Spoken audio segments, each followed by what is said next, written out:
Ceasefire के दौरान आखिर मिडिल ईस्ट में अरबी देशों पर हमले कौन कर रहा है। कुवैत की तरफ से आज क्लेम किया गया है कि उनकी आज कई सारी जरूरी फैसिलिटीज पर ड्रोन अटैक हुए हैं और ये ड्रोन अटैक ईरान की तरफ से किए गए हैं। कुवैत ने स्टेटमेंट जारी करते हुए ईरान के इस हमलों की निंदा करते हुए अपने ऊपर हुए हमलों का जिम्मेदार ईरान को ठहराया है और कहा है कि सीजफायर के दौरान भी हमारी मुख्य फैसिलिटीज पर हमले किए जा रहे हैं।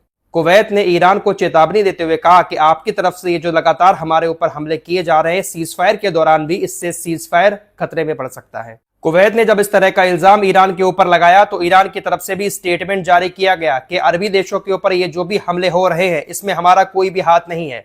हमारी तरफ से न तो कोई ड्रोन अटैक किया जा रहा है और ना ही मिसाइल अटैक। ये सारी खबरें, सारे क्लेम झूठे हैं। IRGC की तरफ से कहा गया कि आपके ऊपर जो भी हमले हो रहे हैं उसमें किसी बात का शक नहीं है कि ये हमले इजराइल और अमेरिका की तरफ से किए जा रहे हैं। अगर हम आपके ऊपर हमला करेंगे तो हम बताकर करेंगे और हमला करने के बाद भी बताएंगे कि यह हमला हमने किया है। हम चुपके से आपके ऊपर हमला नहीं करेंगे। आपके ऊपर जो भी हमले हो रहे हैं उसके पीछे अमेरिका और इजराइल का हाथ है।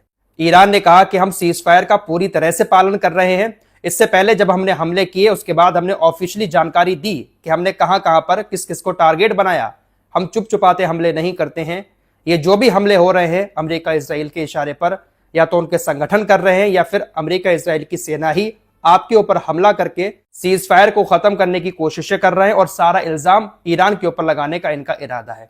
हम किसी तरह का हमला नहीं कर रहे हैं। लेकिन दोस्तों, हिजबुल्लाह हमले कर रहा है। हिजबुल्लाह के ऊपर अमेरिका इजराइल लगातार हमले करने की कोशिश कर रहे हैं। पलटवार करते हुए हिजबुल्लाह भी इजराइल को निशाना बना रहा है। इजराइल चाहे कुछ भी कर ले, हिजबुल्लाह को भी पूरी तरह से खत्म नहीं कर पाएगा। लेबनान के ऊपर हमले बहुत सारे किए लेकिन ज्यादातर आम लोगों की जान गई है। हिजबुल्लाह के लड़ाके अभी भी लेबनान के अंदर मौजूद है। अभी अभी खबर मिली है कि लेबनान से दागे गए रॉकेट ने उत्तरी इजराइल की एक इमारत को सीधा निशाना बनाया। इजरायली शासन के रेडियो और टेलीविजन संगठन ने बताया कि लेबनान से दागी गई एक मिसाइल मिसगाब अल कस्बे में एक इमारत से सीधी टकराई है, जिसके बाद उस इमारत को बहुत बड़ा नुकसान हुआ है। इजराइल का ये डिफेंस सिस्टम हिजबुल्लाह के रॉकेट और मिसाइलों को नहीं रोक पा रहा है और इजराइल डिफेंस फोर्सेस की तरफ से दावे बड़े बड़े किए जाते हैं कि हम हिजबुल्लाह को खत्म कर देंगे, ऐसा करेंगे, वैसा करेंगे। अब देखिए, इजराइल की तरफ से एक और बड़ी चेतावनी जारी कर दी गई है लेबनान के अंदर मौजूद सभी एम्बुलेंस के लिए। इजराइल डिफेंस फोर्सेस ने कहा है कि हमारे निशाने पर अब लेबनान के अंदर हर एक एम्बुलेंस है, क्योंकि एम्बुलेंस का इस्तेमाल हिजबुल्लाह अपनी गलत कामों को छुपाने में कर रहा है। हिजबुल्लाह के लड़ाके एम्बुलेंस के अंदर मौजूद हैं और हर गलत काम कर रहे हैं। इसीलिए लेबनान के अंदर हर एम्बुलेंस हमारे अब निशाने पर है। अब एम्बुलेंस को निशाना बनाया जाएगा लेबनान के अंदर। दोस्तों, अब हो सकता है कि उस एम्बुलेंस में कोई बेचारा हॉस्पिटल जा रहा हो, किसी की जान को खतरा हो, लेकिन हिजबुल्लाह के नाम पर लेबनान की हर एक एम्बुलेंस को निशाना बनाने का आदेश इजराइल की तरफ से जारी कर दिया गया है। और जब इजराइल ने आदेश जारी किया है तो जाहिर सी बात है निशाना बनाया जाएगा। बस हो सकता है कि डोनाल्ड ट्रंप ने जो कहा है कि बीबी रुक जाओ, हमले मत करो लेबनान के ऊपर, क्योंकि पाकिस्तान के अंदर बातचीत होना है ईरान के साथ अमेरिका की, तो हो सकता है कि इसी वजह से आज डोनाल्ड ट्रंप के दबाव में आकर हमले ना किए जाएं। लेकिन नेतन्याहू है, ये कुछ भी कर सकता है। फिलहाल आपको यहां पर एक नया अपडेट दे देता हूं कि जो बातचीत होना है वो आज नहीं बल्कि कल सुबह शुरू होगी। सैटरडे को सुबह के वक्त में 11 अप्रैल को पाकिस्तान के अंदर अमेरिका और ईरान के बीच बातचीत होगी। अभी तक तो कंफर्म है, आगे क्या हो जाए कुछ नहीं पता। अगर लेबनान के ऊपर फिर से हमले हो जाते हैं तो हो सकता है कि ईरान बातचीत से पीछे हट जाए। स्टेट ऑफ हॉर्मुज अगर नहीं खुलता है तो हो सकता है कि अमेरिका बातचीत से पीछे हट जाए। डोनाल्ड ट्रंप की तरफ से अभी अभी धमकी दी गई है ईरान को कि स्टेट ऑफ हॉर्मुज आपने अभी तक खोला नहीं है। जिस तरह का समझौता हुआ है उसके मुताबिक आप स्टेट ऑफ हॉर्मुज को नहीं चला रहे हैं और आप ये जो टैक्स वसूल रहे हैं इसको तुरंत बंद करें। डोनाल्ड ट्रंप की तरफ से पोस्ट करते हुए ईरान को धमकी दी गई और कहा कि बहुत जल्द आप देखेंगे कि स्टेट ऑफ हॉर्मुज से तेल का बहाव शुरू हो जाएगा, या तो ईरान के साथ मिलकर या फिर ईरान के बिना। फिलहाल स्टेट ऑफ हॉर्मुज अभी खुला तो है लेकिन टैक्स वसूला जा रहा है ईरान की तरफ से और ज्यादा जहाजों को निकलने की भी इजाजत ईरान की तरफ से नहीं दी गई है। ईरान ने कहा कि हमने जो समझौता रखा है उसमें हमने पहले ही कह दिया था कि स्टेट ऑफ हॉर्मुज पर हमारा कंट्रोल रहेगा, लेकिन ट्रंप कह रहे हैं कि ऐसी तो कोई बात ही नहीं हुई है, आपने तो पूरी तरह से खोलने का वादा किया था। फिलहाल ट्रंप की तरफ से जो बातें कही जा रही हैं और ईरान की तरफ से जो बातें कही जा रही हैं इस सीजफायर के समझौते में, उसमें बहुत बड़ा फर्क है।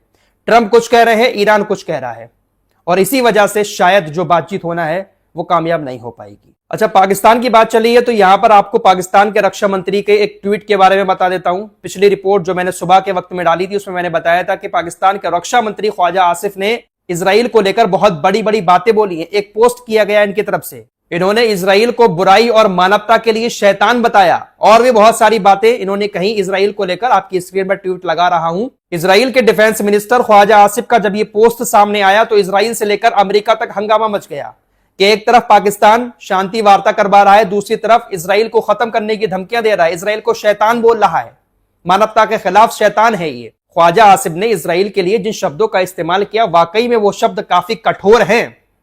जब इनका इस तरह का पोस्ट आया तो इजराइल से लेकर अमेरिका तक इनके इस पोस्ट के खिलाफ बयानबाजी शुरू हो गई। हालत ये हुई कि इन जनाब को अपना पोस्ट डिलीट करना पड़ा और अब तो ऐसी चीजें भी सामने आ रही है कि इनका अकाउंट जो है वो भी सस्पेंड कर दिया है ट्विटर ने। ट्विटर एक्स पर इनका अकाउंट शो ही नहीं हो रहा है। अब कुछ ऐसी खबरें भी सामने आ रही है कि पाकिस्तानी सेना का जो जनरल आसिम मुनीर है उसने काफी फटकार लगाई है अपने नेताओं को भी कि इस तरह की चीजें वो सोशल मीडिया पर ना लिखें। एक और बहाना यह लगाया जा रहा है कि जब ख्वाजा आसिफ ने यह ट्वीट किया था तो उस वक्त वो नशे में थे, रात के वक्त में नशे की हालत में थे, इसलिए उन्होंने इस तरह का पोस्ट लिख दिया। सुबह जब उनको होश आया तो उन्होंने इस पोस्ट को डिलीट कर दिया। पोस्ट को डिलीट होश आने पर नहीं किया है, बल्कि इजराइल से लेकर अमेरिका तक जब इनके खिलाफ आवाज उठाई जाने लगी तो पाकिस्तान की सरकार ने इनसे वो पोस्ट डिलीट करवा दिया। अब यहां पर दोनों बातें हैं, या तो ये डर गए, डर कर पोस्ट डिलीट किया, या फिर वाकई में ये नशे में थे, क्या वाकई में ये बेबड़ा है। बातें तो ऐसे ही करता है ये बंदा। पाकिस्तानियों को मेरी बातें बहुत कड़वी लगेंगी, लेकिन अगर इसने नशे में रहते हुए पोस्ट किया है तो इससे बड़ा लानती शख्स कोई और नहीं है कि एक मुसलमान होकर भी ये शख्स नशा करता है। शराब इस्लाम में पूरी तरह से हराम है और उस चीज का इस्तेमाल करके पोस्ट कर रहा है। हाँ, इजराइल के लिए जो शब्द इस्तेमाल किए वो कहीं ना कहीं सही हैं, लेकिन पोस्ट करने के बाद जो डिलीट किया गया इसकी तरफ से, इससे साफ दिखाई देता है कि ये पूरे के पूरे इजराइल और अमेरिका से डरते हैं।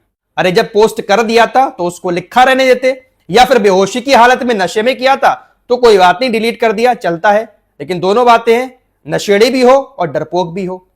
अब ये बंदा क्या कहता है कि देखिए, तमाम इस्लामिक देशों को भारत और इजराइल को दुश्मन देश करार देना चाहिए। इसने अपनी पार्लियामेंट में खड़े होकर यह बात बोली है कि जो सीज फायर हुआ है अमेरिका, इजराइल और ईरान के बीच, उसका हम स्वागत करते हैं।